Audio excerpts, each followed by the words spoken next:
Ever wonder what lurks in the untouched corners of the Amazon rainforest? Could it be true that cannibals still exist?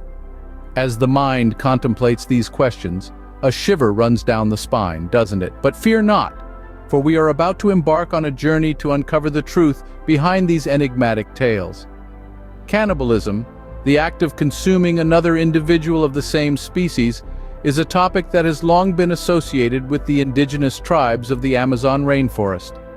The practice, as grotesque as it may sound to many, was once a ritualistic part of their culture. While it's been centuries since these tribes were first discovered, their customs and practices continue to intrigue and at times horrify the world. The Amazon rainforest, often referred to as the lungs of our planet, is a vast, untamed wilderness teeming with life. Its dense foliage and impenetrable terrain have helped preserve the ways of life of its inhabitants, keeping them secluded from the prying eyes of the modern world.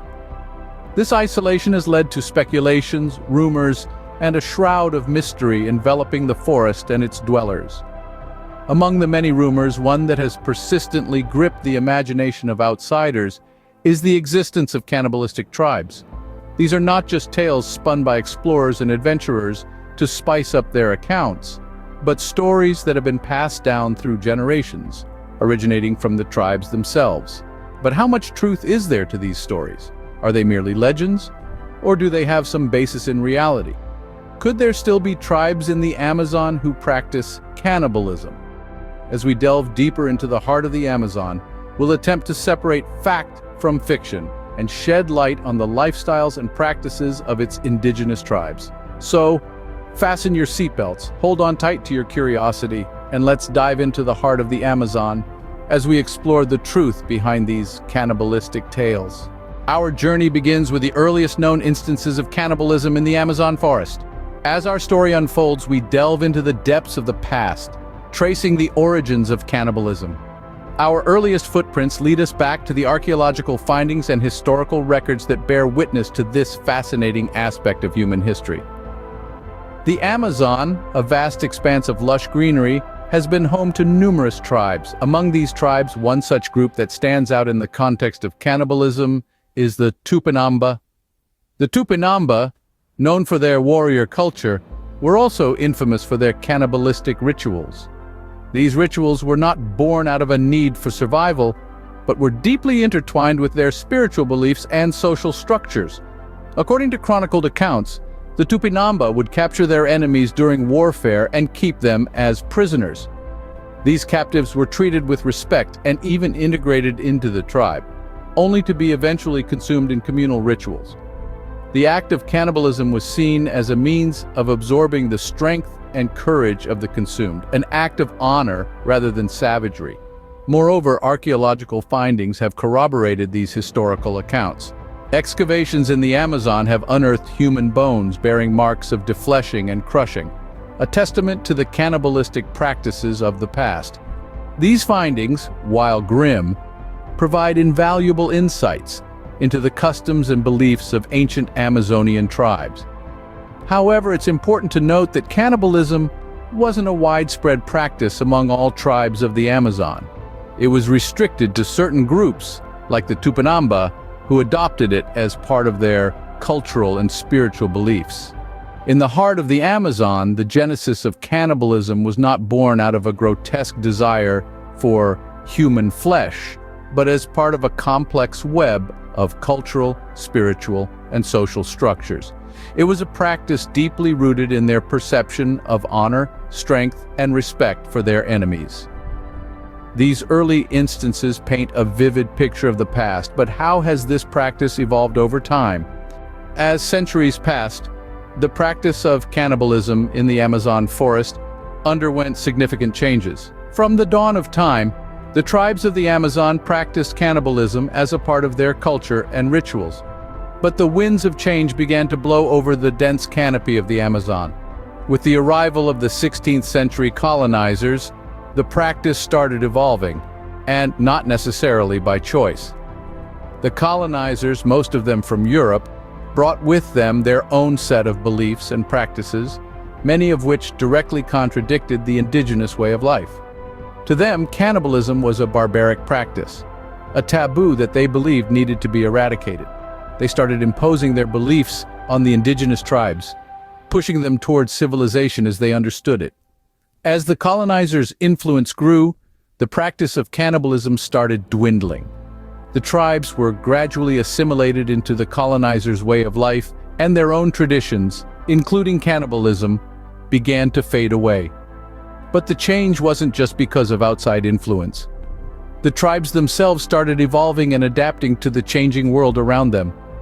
Modernization started creeping into the Amazon, bringing with it new ways of life, new beliefs, and new practices. The tribes began to interact more with the outside world, and as they did, their practices evolved. Cannibalism, once a common practice, became more of a myth, a tale from a bygone era. Yet, despite the decrease in its practice, cannibalism remained a part of the Amazon's lore. The isolation of the Amazon, its vastness, and its inaccessibility all fueled the tales of cannibalism. These tales continued to circulate, often exaggerated and sensationalized, keeping alive the memory of a practice that was once a part of the Amazon's culture. While the practice dwindled, the tales of cannibalism continued to circulate, often fueled by the isolation of the Amazon. In the present day, the stories of cannibalism in the Amazon are often dismissed as folklore or exaggeration. But are they truly just tales, spun to spook the unsuspecting, or is there a kernel of truth buried within? Recent reports have surfaced alleging cases of cannibalism amongst the remote tribes of the Amazon. These stories are chilling, recounting instances of human consumption as part of obscure rituals or desperate survival strategies. However, they're also fraught with controversy, their authenticity shadowed by doubt and skepticism. The Amazon, with its dense foliage and vast, unexplored territories, is a world unto itself. Its remoteness and inaccessibility make it a hotbed for rumors and speculation.